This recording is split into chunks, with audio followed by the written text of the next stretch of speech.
Hello friends. तो कैसे हैं आप लोग? उम्मीद है आप लोग बहुत अच्छे होंगे और आप लोगों की पढ़ाई बहुत अच्छे से चल रही होगी। तो आज का जो लेक्चर स्टार्ट होगा वो होगा संकरण पर। ठीक है। आप लोगों ने कल के लेक्चर में, ठीक है, कल नहीं, परसों के लेक्चर में आप लोगों ने पढ़ा होगा वैलेंस बॉन्ड थ्योरी, या उसको कहते हैं संयोजकता बंध सिद्धांत। ठीक। संयोजकता बंध सिद्धांत में हम लोगों ने ओवरलैपिंग को देखा था, एसएस ओवरलैपिंग, एसपी ओवरलैपिंग, ठीक, पीपी ओवरलैपिंग। तो ये सारे ओवरलैपिंग को देखा था और लास्ट में पी पाई डी पाई और डी पाई ओवरलैपिंग भी देखा था, जो आपके सीयूईटी, नीट या जेई जैसे एग्जाम के लिए बहुत मोस्ट इंपॉर्टेंट टॉपिक्स हैं। ठीक। आप इन सब चीजों को जब आप समझते हैं, अगर आप वीबीटी पढ़ चुके हैं, तब आप संकरण पे आइएगा, क्योंकि इसमें कुछ एक चीज रिलेट है कि वीबीटी के बाद संकरण क्यों आया, मतलब संकरण का आवश्यकता क्यों पड़ा, जो हाइब्रिडाइजेशन है वो आया ही क्यों। ठीक है। क्या हमें सारी बातें वीबीटी से नहीं पता चल रही थी? ठीक। तो इन्हीं सब का जवाब हमको मिलता है जब हम वीबीटी और संकरण दोनों टॉपिक पढ़ते हैं, तो हम रिलेट कर पाते हैं कि वीबीटी के बाद हाइब्रिडाइजेशन क्यों आया है। ठीक है। तो आइए आज स्टार्ट करते हैं हाइब्रिडाइजेशन। और ये जो हाइब्रिडाइजेशन का लेक्चर होगा, इसमें क्वेश्चन वाले पोर्शन नहीं होंगे, आज पूरा थ्योरेटिकल पोर्शन होगा। ठीक है। हम ये जानेंगे कि हाइब्रिडाइजेशन का जरूरत क्यों पड़ा, और ये समझेंगे कि इसमें जो थ्योरी पोर्शन है वो क्या है। इसमें जो क्वेश्चन होगा वो नेक्स्ट लेक्चर में किया जाएगा। तो आइए, तो चलिए अब हम देख लेते हैं कि जो हमारा वीबीटी है वो सॉरी, जो हमारा हाइब्रिडाइजेशन है वो क्या है। हाइब्रिडाइजेशन को पढ़ने से पहले वीबीटी का कुछ एक दो पॉइंट छूट गया था उसमें, जिसको हम किस में कवर करा दे रहे हैं। ठीक। देखिए, ज्यादा नहीं, 4-5 मिनट का टॉपिक था, उसको हम इसी में कवर करा देते हैं। देखिए, पहला ये कि जो आपका ये सिग्मा बंध है, सिग्मा बंध की जो बंध ऊर्जा है, सिग्मा बंध की बंध ऊर्जा, ठीक है, सिग्मा बंध की बंध ऊर्जा होता है 80 किग्रा कैलोरी प्रति मोल। ठीक है, 80 किग्रा कैलोरी प्रति मोल। और जो पाई बंध की बंध ऊर्जा है, पाई बंध की बंध ऊर्जा है, ये होती है 65 किग्रा प्रति मोल, सॉरी, कैलोरी प्रति मोल। ठीक है। तो कहने का मतलब क्या है कि जो सिग्मा बंध है वो 80 किग्रा कैलोरी प्रति मोल है, और जो पाई बंध है वो 65 किग्रा कैलोरी प्रति मोल है। ठीक। तो इसीलिए जो सिग्मा बंध होता है उसको तोड़ने में ज्यादा एनर्जी देना पड़ता है, और ये पाई बंध से मजबूत होता है। ठीक है। अगर स्ट्रॉन्गेस्ट पूछे तो सिग्मा ज्यादा स्ट्रॉन्ग पड़ता है पाई से। ठीक है बात। चलिए अब आइए देखते हैं नेक्स्ट टॉपिक। एक चीज इसमें ये सुनिए, अगर मान लीजिए आपसे पूछे कि जैसे आपको क्वेश्चन दे दिया है कि 1s 2p, ठीक है, 1s 3p या 1s 4p। अब इसमें पूछ ले क्वेश्चन कि किसकी किसकी बंध ऊर्जा ज्यादा है, किसकी बंध ऊर्जा ज्यादा है। ठीक। तो देखिए, कल एक बात पता चला था कि ओवरलैपिंग जितना ज्यादा होगा, ठीक है, कल एक बात हम समझे थे कि अतिव्यापन जितना ज्यादा होगा, अतिव्यापन ज्यादा होगा तो बंध ऊर्जा ज्यादा होगी। बंध ऊर्जा क्या होगी? ज्यादा होगी। लेकिन बंध की लंबाई क्या होगी? कम होगी। ठीक है, बंध की लंबाई कम होगी, क्योंकि जितना ज्यादा ओवरलैप करेगा, जितना ज्यादा एक दूसरे के अंदर जाएगा, ठीक है ना, तो उसकी बंध की लंबाई उतनी ज्यादा क्या हो जाएगी? कम हो जाएगी। ठीक। तो अगर ये देखा जाए कि 1s और 2p, जैसे देखिए एक एग्जांपल भी दिए थे कि s और s जो ओवरलैपिंग है, ठीक है, ये ज्यादा होता है। s और p, s की तुलना में sp में ओवरलैपिंग कम होगा, मतलब इसकी बंध ऊर्जा ज्यादा होगी। ठीक है, इसकी बंध ऊर्जा क्या होगी? ज्यादा होगी। और मतलब जितना दूर जाता जाएगा, ठीक है, जैसे ये 2p है, 3p है, 4p है, तो ऑर्बिटल जितना ज्यादा होता जाएगा, जितना दूर जाता जाएगा, या संख्या जितनी बढ़ती जाएगी, ठीक है, उसकी बंध ऊर्जा उतनी कम होती जाएगी। ठीक। तो सबसे अधिक बंध ऊर्जा इसका, क्योंकि सबसे पास में ये है तो ओवरलैपिंग ज्यादा होगा, ये थोड़ा दूर है ओवरलैपिंग कम होगा, ये सबसे दूर है तो ओवरलैपिंग और कम होगा। ठीक। लेकिन यहीं पे हमसे पूछ ले किसकी बंध की लंबाई कितनी है, बंध की लंबाई में यही उल्टा हो जाएगा। ठीक है, समझ में आ गया? क्योंकि ओवरलैपिंग सबसे ज्यादा इसमें होगा तो लंबाई सबसे कम होगा, ओवरलैपिंग सबसे कम होगा तो लंबाई सबसे ज्यादा होगा। ठीक है, ये बात आप लोग पढ़ चुके हैं इसमें वीबीटी, वैलेंस बॉन्ड थ्योरी या संयोजकता बंध सिद्धांत में। ठीक।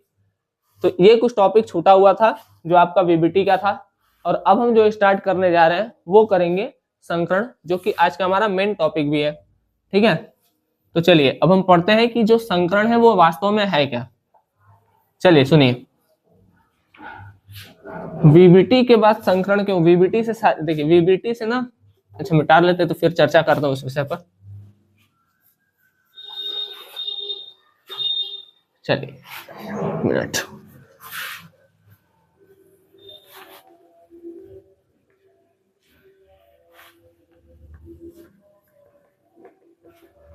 चलिए देखिए संकरण,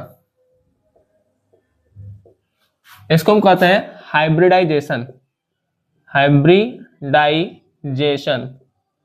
क्या होता है सुनिए, पहले हम थोड़ा सा चर्चा करते हैं वीबीटी का। ठीक है, तो आपको संकरण ज्यादा सही से समझ में आएगा। एक एग्जांपल लेते हैं CH4 कार्बन का। कार्बन का परमाणु क्रमांक 6, इसका इलेक्ट्रॉनिक विन्यास करेंगे तो 1s2 2s2 2p2। ठीक, बनाते हैं, ये 2s का हो गया इलेक्ट्रॉन और ये 2p का हो गया इलेक्ट्रॉन, 1 2। ये भी ग्राउंड स्टेट में है। ठीक है, जब एक्साइटेड स्टेट में पहुंचेगा तो इलेक्ट्रॉन उड़ करके यहां से यहां निकल लेगा। ठीक है, निकल लिया एक, अब 3 इलेक्ट्रॉन इसमें भर दीजिए, 1 2 3।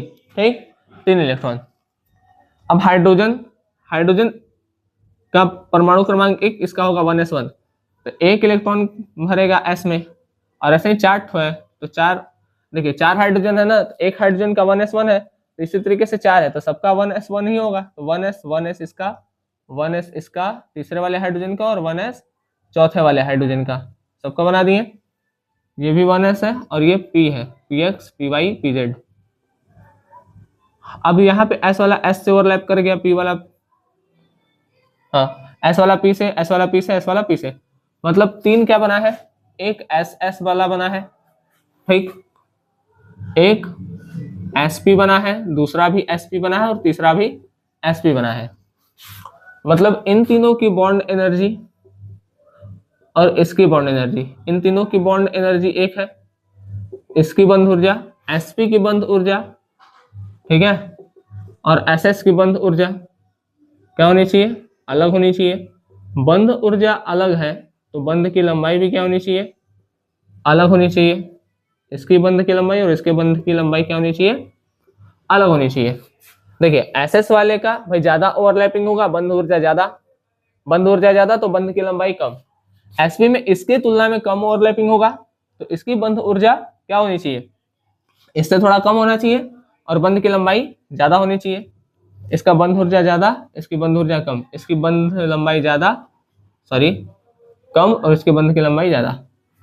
लेकिन जब मेजर किया गया, जब देखा गया तो एक आश्चर्य करने वाला चीज क्या था, वो ये था कि ये जो SSSP, ठीक है, SP और SP, ये सब जो था, एक इन तीनों की जो बंध ऊर्जा थी और जो बंध की लंबाई थी ये सब सेम थी। ये सब जो बंध ऊर्जा और बंध की लंबाई क्या थी, ये सब सेम थी। ठीक है बात। तो अब लोगों को ये नहीं समझ में, मतलब वीबीटी ये बात नहीं समझा पा रहा था कि इसकी बंध ऊर्जा और इन तीनों की बंध ऊर्जा, SS की बंध ऊर्जा और SP जो 3 है ना, उसकी बंध ऊर्जा जो है वो सेम क्यों है। क्योंकि वीबीटी क्या कहता है कि भाई इसका बंध ऊर्जा ज्यादा होगा इसकी तुलना में, जबकि हम लोग जब मेजर किए, हम लोग ने मतलब जो मेजर किया, जब मेजर किया तो वो क्या देखा, वो ये देखता है कि इसकी बंध ऊर्जा और इन तीनों की बंध ऊर्जा जो है वो सेम है। अब ऐसा क्यों, तो इसी बात का जवाब देने के लिए आता है हाइब्रिडाइजेशन, जिस बात को वीबीटी नहीं समझा पाया। हालांकि वीबीटी अपने आप में एक बहुत महत्वपूर्ण पॉइंट है, ठीक है, लेकिन वीबीटी कुछ तथ्य को नहीं समझा पाया। ठीक है, उस तथ्य को समझाने के लिए कौन आया था, हाइब्रिडाइजेशन। जैसे आपको समझ में आया, ये जो है भाई यहाँ पर SS का ओवरलैपिंग हो रहा है, SP SP SP, ठीक, इसकी बंध ऊर्जा SS की और SP की बंध ऊर्जा डिफरेंट होनी चाहिए अकॉर्डिंग टू वीबीटी। ठीक है, अकॉर्डिंग टू वीबीटी क्या होना चाहिए, इसका बॉन्ड एनर्जी, इसकी बॉन्ड एनर्जी और इसकी बॉन्ड एनर्जी, दोनों की बॉन्ड एनर्जी क्या होनी चाहिए, डिफरेंट होनी चाहिए। बट यहाँ पर डिफरेंट नहीं हो रही है। ठीक है, यहाँ पर हो क्या रहा है कि इन सभी की बंद ऊर्जा, बंद की लंबाई एक आ रही है। ये बात वीबीटी से नहीं समझ में आता है और इसी बात को समझाता है हाइब्रिडाइजेशन। तो चलिए हम हाइब्रिडाइजेशन को देख लेते हैं, ठीक है। इसको नोट करना आप लोग कर लीजिए, ठीक है। चलिए अब हम फिर से एग्जांपल लेते हैं CH4 का ही, ठीक है। अब हम फिर से किसका एग्जांपल लेंगे, CH4। CH4 जो है वो क्या है, CH4 आपका मेथेन है, ठीक है। CH4 क्या है, मेथेन है। चलिए देखते हैं, देखिए CH4 या इसको क्या कहते हैं हम, मेथेन, ठीक। अब संकरण क्या कहता है, देखिए कुछ पॉइंट याद रखिएगा। पहला पॉइंट, संकरण जो होगा वो केंद्रीय परमाणु का होगा, ठीक है। केंद्रीय परमाणु या जिसको हम कहते हैं सेंट्रल एटम, ठीक है, ही संकरण में भाग लेंगे, भाग नहीं लेंगे, भाग लेंगे, इन्वॉल्व होंगे, ठीक है। केंद्रीय परमाणु ही संकरण में क्या लेंगे, भाग लेंगे, पार्टिसिपेट करेंगे, ठीक है बात। अच्छा पहला पॉइंट, चलिए पहला। अब केंद्रीय परमाणु होता क्या है, बहुत लोग कंफ्यूजन है। तो केंद्रीय परमाणु वो होते हैं जो संख्या में कम है, जो संख्या में क्या है, कम है। अब CH4 में से संख्या में कम है कौन, तो कार्बन है। उठाइए कार्बन को, कार्बन का परमाणु क्रमांक 6, 1s2 2s2 2p2। अगर आप लोग इलेक्ट्रॉनिक विन्यास करना नहीं जानते हैं तो इलेक्ट्रॉनिक विन्यास वाला लेक्चर पढ़ा है चैप्टर 3 में, वहां पर आप लोग जाकर उसको देखिए, आप लोग को इलेक्ट्रॉनिक विन्यास करना आ जाएगा, ठीक। और आता है तो अच्छी बात है। 2s और यहाँ पर 2p। अब देखिए यहाँ से तो ग्राउंड स्टेट में है, अब ये अपने पहले एक्साइटेड स्टेट में आएगा।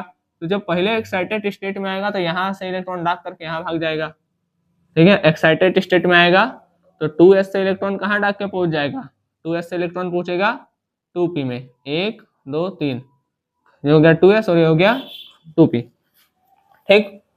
अब संकरण क्या कहता है, सुनिए। संकरण में कौन भाग लिया, केंद्रीय परमाणु। अब ये संकरण क्या होता है, इसमें देखिए जो ऑर्बिटल होते हैं, ठीक है, जो कक्षक होते हैं, कक्षक, जो कक्षक होंगे वो समान ऊर्जा के भी हो सकते हैं या लगभग समान ऊर्जा के भी हो सकते हैं, ठीक है। समान या लगभग समान ऊर्जा के कक्षक मिलकर, जब समान या लगभग समान ऊर्जा के कक्षक मिलते हैं तो मिलकर बिल्कुल एक जैसी ऊर्जा का, बिल्कुल एक जैसी ऊर्जा के नए कक्षक का निर्माण करते हैं, ठीक। अभी थ्योरी देखिए, आप लोग को एग्जांपल से समझ में आ जाएगा। देखिए समान या लगभग समान ऊर्जा के कक्षक मिलकर बिल्कुल एक जैसी ऊर्जा के नए कक्षक का क्या करते हैं, निर्माण करते हैं, ठीक। अब यहाँ पर क्या है, जैसे मान लीजिए ये एक S वाला है और 3 P वाला है, ठीक। एक S वाला है और एक 3 P वाला है, तो इसको हम यहाँ बना रहे हैं, ठीक है। ये हो गया एक S और ये हो गया 3 ठो P वाला, एक S और ये 1 2 3 P वाला। ये क्या होगा, मिक्स होगा, ये क्या हो जाएगा, मिक्स होगा। और जब ये मिक्स होगा तो 4 नए कक्षक बनेंगे और ये चारों जो कक्षक होंगे एक समान ऊर्जा के होंगे, ठीक है। वही बोला है ना, समान या लगभग समान। एक S है, P है, 0 S का S और P के बीच में जो एनर्जी का गैप होता है वो बहुत ज्यादा नहीं होता है, थोड़ा बहुत, लेकिन थोड़ा सा अंतर होता है, ठीक है इसका, ठीक है। हाँ इसका मतलब इसका ज्यादा होता है, इसका थोड़ा कम होता है। तो एनर्जी का जो गैप है, लगभग समान ऊर्जा कक्षक मिलकर क्या करते हैं, एक जैसी ऊर्जा के एक नई कक्षक को बनाते हैं, ठीक। अब सुनिए, तो इन दोनों के बीच में एनर्जी गैप ज्यादा नहीं होता है, थोड़ा बहुत का डिफरेंस होता है, तो उसको हम नेग्लेक्ट कर देते हैं। तो समान या लगभग समान ऊर्जा के कक्षक क्या होंगे, मिल गए और बिल्कुल एक जैसी ऊर्जा के। अब जब ये एक S और एक 3P मिल जाएगा तो sp3, एक S 3P, ये भी एक S 3P, ये भी एक S 3P और ये भी एक S 3P। तो एक S और 3P वाला जो होगा वो नई ऊर्जा के कक्षक बनाएगा। ठीक है, तो अब इसमें सबका जो देखिए सब कक्षक की जो ऊर्जा है कितनी है, sp3 sp3 sp3 sp3। ठीक, तो समान या लगभग समान ऊर्जा के कक्षक जो है, ठीक, समान या लगभग समान ऊर्जा के कक्षक मिलेंगे और बिल्कुल एक जैसी ऊर्जा के नए कक्षक बनाएं, बिल्कुल एक जैसी ऊर्जा के नए कक्षक बनाएंगे। और कितने बनाएंगे, देखिए जितने कक्षक मिक्स होंगे उतने ही नए कक्षक बनेंगे, उतने ही नए कक्षक बनेंगे। ठीक है, जितने कक्षक मिक्स होंगे उतने ही क्या होंगे, नए कक्षक बनेंगे। जैसे यहाँ पर एक S और 3P वाला मिक्स हुआ ना, तो 4 ठो नया कक्षक बना। ठीक, इस जितना कक्षक मिलेगा, जितना पुराना कक्षक मिलेगा उतना ही नया कक्षक बनेगा, ना तो इससे कम बनेगा ना तो इससे ज्यादा बनेगा। ठीक, जितना कक्षक मिक्स होगा उतना ही नया कक्षक बनेगा। ठीक है बात। तो संकरण क्या है, एक प्रकार के कक्षकों की मिक्सिंग है ना, कक्षकों का क्या है, मिश्रण है, बोल सकते हैं कक्षकों का मिक्स करना ही क्या कहलाता है, संकरण। ये अलग अलग कक्षक थे, इसको मिक्स कर दिए और मिक्स करके क्या कर दिए, एक समान ऊर्जा के 4 नए कक्षक को बना दिया गया। ठीक है बात, कोई दिक्कत, इतना आप लोग चलिए हम नोट कर दे रहे हैं। ठीक है, इतना आप लोग देख लीजिए, अगर आप लोग को इसमें से कोई दिक्कत है तो उसको दोबारा रिपीट पे सुन लीजिए, क्योंकि ऑफलाइन क्लास नहीं है, दोबारा रिपीट करेंगे। ठीक है, हाँ आप लोग दोबारा इसको सुन सकते हैं, ये सुविधा इसमें मिल जाएगी। चलिए देखिए इसको हम अब थ्योरी लिख देते हैं, आप लोग उसको नोट कर लीजिएगा। तो अभी हम जो हम समझे हैं उसको हम कॉपी पे लिखने के लिए कुछ थ्योरी वाला पोर्शन नोट कर लेते हैं। ठीक है, आइए, वैसे कितने लोग लिखते हैं कॉपी पे, जो नहीं लिखे वो लिख लिया करें। ठीक है, जो लिख लिए हैं वो रिवाइज कर लिया करें। ठीक, देखिए वह प्रक्रिया जिसमें समान तथा लगभग समान ऊर्जा तथा, सुनिए ध्यान से, समान भी हो सकता है और लगभग समान ऊर्जा हो सकता है। ठीक, तथा समान अथवा भिन्न आकार के भिन्न भिन्न परमाणविक कक्षक। ठीक, ऊर्जा सेम भी हो सकता है या लगभग समान भी हो सकता है। ठीक, और समान या भिन्न आकार के भिन्न भिन्न परमाणविक कक्षक क्या करते हैं, भिन्न भिन्न जो परमाणविक कक्षक है sp, ठीक है, ऐसा आपस में संयोग करते हैं और ऊर्जा के पुनर्वितरण के द्वारा समान ऊर्जा तथा समान आकृति के संकृत कक्ष बनाते हैं। मतलब ये जो हाइब्रिड ऑर्बिटल बनेगा ये एक जैसे ऊर्जा का और एक जैसी आकृति का बनेगा। ठीक, अलग अलग ऊर्जा और अलग अलग आकृति के कक्षक मिलेंगे और समान ऊर्जा और समान आकृति के कक्षक बनाएंगे, इसी को क्या कहते हैं, संकरण। ठीक है, और देखिए लास्ट में, सॉरी ये जो पॉइंट है, इनकी संख्या उतनी ही होती है जितने कक्षक मिलाए गए थे। ठीक, इनकी जो संख्या होगी, जो हाइब्रिड ऑर्बिटल होंगे, हाइब्रिड ऑर्बिटलों की संख्या उतनी ही होगी जितने की कक्षक मिलाए गए थे। 1 2 3 4 कक्षक है, मिला दिया गया तो 4 नए हाइब्रिड ऑर्बिटल बने। ठीक, ये हम एग्जाम्पल आपको भी पीछे बताए भी है, तो वहां से आप लोग समझ गए होंगे। चलिए तो हाइब्रिडाइजेशन के गुण देख लेते हैं, प्रॉपर्टी ऑफ हाइब्रिडाइजेशन या संकरण के गुण। देखिए संकरण में लगभग समान ऊर्जा के परमाणविक कक्षक भाग लेते हैं, सही बात है, समान या लगभग समान ऊर्जा के परमाणविक कक्षक भाग लेते हैं। ठीक, संकरण यौगिक की ज्यामिति के लिए जिम्मेदार है, महत्वपूर्ण बात है। संकरण से ही क्या होता है, कंपाउंड की जो ज्योमेट्री होती है वो संकरण के थ्रू ही आती है। ठीक, संकरण से ही क्या होता है, कंपाउंड का ज्योमेट्री आता है, जैसे फिक्स होता है जैसे sp3 sp2 sp3d। तो ये जो संकरण है ना, ये संकरण बताता है कि किस कंपाउंड की ज्योमेट्री कैसी होनी चाहिए। ठीक, इसको आप लोग अभी समझेंगे आगे एग्जाम्पल में। समान या लगभग समान ऊर्जा वाले परमाणु कक्षक का आपस में मिश्रण करके बिल्कुल समान ऊर्जा का नया कक्षक बनता है। समान या लगभग समान ऊर्जा के कक्षक मिलते हैं और एक नई ऊर्जा और एक समान ऊर्जा का क्या करते हैं, नया कक्षक बनाते हैं। रिक्त, अर्धभरित या पूर्ण भरित कक्षक संकरण में भाग लेते हैं। ये भी आपको आगे बात समझ में आएगा जब हम एग्जाम्पल डिस्कस करेंगे तब।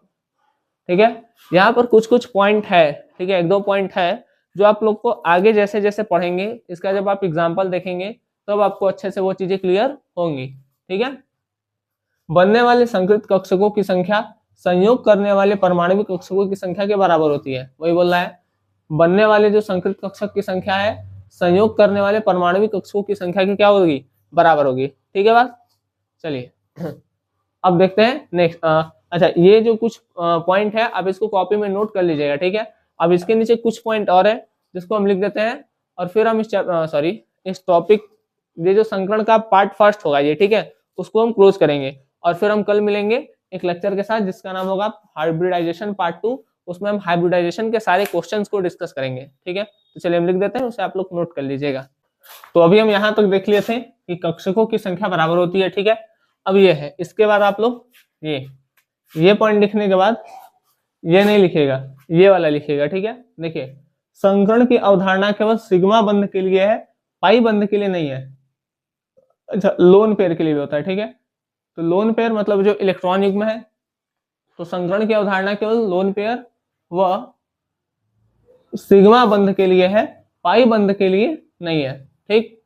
नेक्स्ट, संकर कक्षकों का नाम मूल कक्षकों के नाम पर रखा जाता है। जैसे ये जो संकर कक्षक है इनका नाम मूल कक्षक, मतलब जिससे ये बने हैं उन्हीं के नाम के आधार पर रखा गया। जैसे एस, ये एस, और 1 2 3 पी है तो 3 पी हो गया। तो जिससे ये बने हैं संकर वाले कक्षक, उसी के आधार पर इसका नाम रख देते हैं, ठीक। नेक्स्ट, संकर कक्षक इस प्रकार उन्मुख होते हैं कि उनके बीच प्रतिकर्षण अधिक स्थिरता प्राप्त करने के लिए न्यूनतम होता है, और इस प्रतिकर्षण से यौगिक की ज्यामिति बनती है। इस लाइन को थोड़ा सा समझिएगा, ठीक है। देखिए, प्रतिकर्षण जो होता है वो अधिक स्थिरता प्राप्त करने के लिए न्यूनतम होता है। कहने का मतलब है कि न्यूनतम प्रतिकर्षण होता है जिससे अधिकतम स्थिरता मिल सके। जो प्रतिकर्षण होगा ये कैसा होगा, प्रतिकर्षण न्यूनतम होता है। क्यों? क्योंकि स्थिरता अधिक मिल सके, ठीक है। और इस प्रतिकर्षण से यौगिक की ज्यामिति डिसाइड होती है, और ये जो प्रतिकर्षण है क्या देता है, कंपाउंड को उसकी ज्योमेट्री प्रदान करता है, ठीक है। तो यहां तक हमारा बात रहा थ्योरी वाला। अब इसके बाद जो हम टॉपिक पढ़ेंगे वो हम इसके एग्जाम्पल, जैसे sp2 sp3 sp3d sp3d2, ठीक है। तो ये सब और इसके एग्जाम्पल्स को हम डिस्कस करेंगे। किस संकरण की ज्यामिति क्या होती है, ठीक है, कैसे उसको हम पता करेंगे, उसका बेसिक पता करेंगे कि कैसे हम निकालते हैं हाइब्रिडाइजेशन को, ठीक है। और उसके लिए हम ट्रिक भी देखेंगे, दोनों चीजें देखेंगे। लेकिन आप लोग को ध्यान, ठीक है, बेसिक वाले पर देना है कि जो मेन मतलब जो मेन है, ठीक है, जिससे कि ट्रिक पे आपको ध्यान नहीं देना है, ठीक है। आपको मेन बात पे ध्यान देना है कि कैसे हम किसी भी कंपाउंड का ज्योमेट्री निकालते हैं, ठीक है। आप ट्रिक पढ़ करके अच्छे क्वेश्चंस नहीं कर पाएंगे, ठीक है। ट्रिक केवल कुछ क्वेश्चंस पर ही लागू होगा। अगर अच्छे क्वेश्चंस आ जाएंगे तो वो ट्रिक से नहीं लगते हैं, ठीक है। और आप ट्रिक पढ़ के अगर जाते हैं तो ये उम्मीद मत रखिएगा कि आपके सारे क्वेश्चंस उस ट्रिक पर सही हो जाएंगे, ठीक है। तो इन सब का चर्चा कल करेंगे हम सारे क्वेश्चंस पर, ठीक। चलिए, तब तक के लिए धन्यवाद। आप लोग अच्छे से पढ़ाई करते रहें।